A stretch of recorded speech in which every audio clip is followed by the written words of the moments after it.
All right, so we got this live edge slab that we want to turn into a floating shelf or maybe a skinny tabletop. I don't know, something, but it's wobbly. We can't have that because we can't put it through the planer like that. So we got a planer sled here. It's just a long stiff board to put your wood on. We got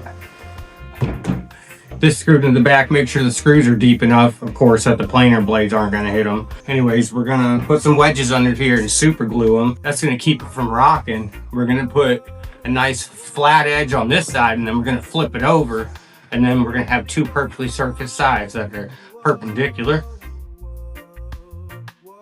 parallel, parallel,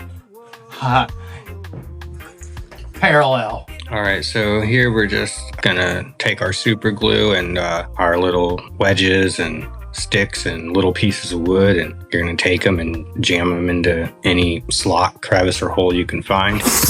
And you're gonna make sure that no matter how you press on this thing, it doesn't rock or tilt or move. You're gonna super glue the whole thing down real nice, and you're gonna head over to the planer. Now this is very important. Like my board, if it has like a big gap at the bottom, you want to stuff some things underneath it and support the bottom as well, or it could crack. But other than that, just send it through until it's perfect. Let's see what this dude has to say.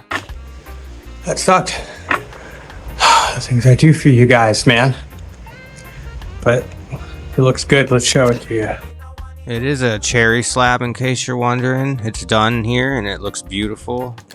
So we're just gonna pop it off the sled, get all the glue off of it and everything. Take a straight edge and make sure it's straight while looking and then you're gonna flip it over the other side and make sure that side is flat too. And here it is finished and parallel. And here's a live edge cherry table that I built using the same slab that you saw in the video. And it's featuring half lap joinery and through tenons. And I have a tutorial that I'm going to be uploading soon on how to build that beautiful piece of furniture. So you'll have to check that out. Well, I hope you're able to learn something there.